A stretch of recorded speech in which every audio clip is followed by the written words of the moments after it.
The best there is at what I do. But what I do best isn't very nice.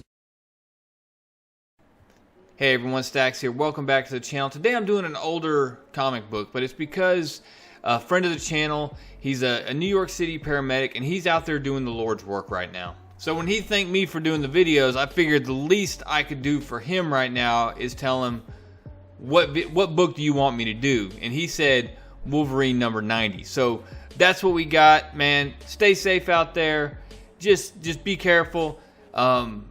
Thank you for what you're doing on behalf of everybody you're out there helping.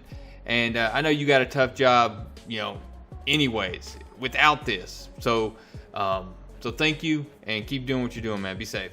All right, everybody, hop in the Wayback Machine, because we're going back to February 1995. You have Adam Cooper is your artist, and it's written by no other than Larry Hama. So the book starts out with Sabertooth locked up in the X Mansion. He's downstairs. Wolverine arrives down there, and he tells Creed, look, I'm back. We're going to talk. And Creed's sitting there watching an arrest video that we're going to get into more in a little bit. But he basically tells Logan, look, we ain't got nothing to talk about. Keep moving. And Logan pipes up and says, oh, we got a lot to talk about. And when he does, Sabertooth looks back over his shoulder and says, you want to talk, you little sawed-off runt? You want to talk? I'll talk to you. I'll talk to you while I rip your guts out. And he lunges at him. And Wolverine just standing there, doesn't even flinch. Said, not hardly, Sabertooth. Didn't Charles Xavier explain to you the consequences? And man, when Sabertooth hits this door, it is shocking the living fire out of him. And he just keeps pushing forward and gets inches from Wolverine's face before it finally cranks up to the point and blasts him backwards. And the whole time Wolverine's just standing there unflinching as he gets that close to his face. And he's sitting there telling him, I seem to remember Forge told me this thing could stop a full-grown mad elephant. And Sabertooth just tells him, well, I ain't a mad elephant. And Wolverine just says, no, sir, you're something else entirely. And Sabertooth just laughs this off as he's sitting there, just smoke rising up off of him. And he starts talking, you really should let your old butt out. It's gotta be a sport, Logan. You know you can't kill me unless you let me out. And Wolverine just steel-faced, just looks at him and says, there's nothing in the world that would make me happier than to let you out of there and to rip your throat out. But I made a commitment to the X-Men, and the good of the team comes before my personal whims. And Sabertooth just laughs at him as he walks off. And Sabertooth really believes, he's like, you will be back. You want your slice of revenge so bad. You want your pretty petty payback. You're going to come back for it. You're not some sissy boy bleeding heart, and you're not going to let it slide for everything I've done to you. You will be back.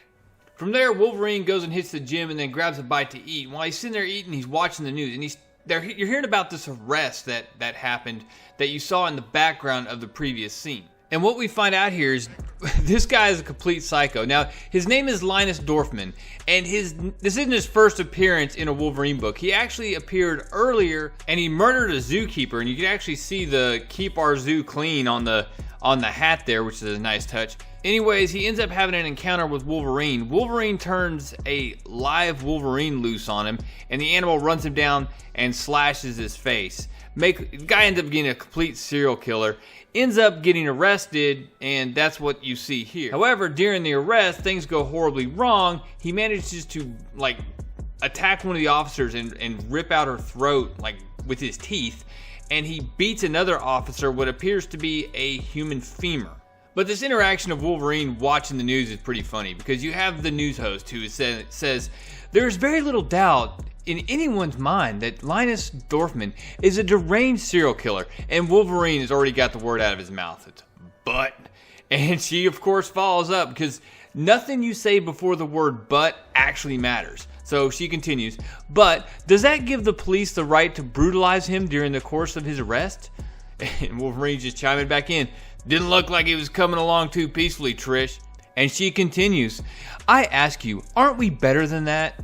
And Wolverine just comes right back with a chuckle saying, try being a cop for a week, Trish. Or better yet, try being a superhero for that matter. Wolverine continues to watch the news. The police chief comes on and he defends his people, especially after everything that happened, talking about how, look, this guy wasn't being easily subdued. He and we didn't even go in after him until he started killing hostages. We played by the rules. He's followed by a psychologist, this Dr. Sybil, whoever. She comes on and she starts talking about some of the factors that led to this incident, including Linus Dorfman and his own auto-flagellate behavior, where he would beat himself and torture himself, and he would build up this immunity to pain. So with this pain conditioning he's given himself, when the police made the efforts to stop him, he's already hyped up. His pain tolerance is through the roof. So the normal threshold was ineffectual. So what they have to do, they had to ramp it up to, an excessive amount in order to stop him. Well, at that point, Wolverine's had enough. He clicks it off and he's heading to bed. But Wolverine, he's laying there. He's nervous enough that he went and got into a different bed than his typical one, because what if Sabertooth got out? And he's sitting there, there's something nagging him, and just a fragment of something just rattling around in his head. It's like a joke, or you forget the punchline or something. And it's got to be something about Sabertooth. And then he finally gets it. No, it's what the shrink said. It's right about that time that whatever show Sabertooth is watching gets to a commercial break.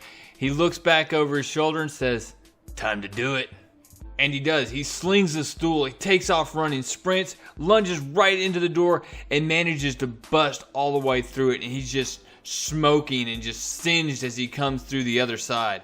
Well, Sabertooth's celebration is cut short. He's got this big dumb grin on his face up until the moment he hears Wolverine say, "They say that TV rots your brain, but I learn a lot of good stuff from it."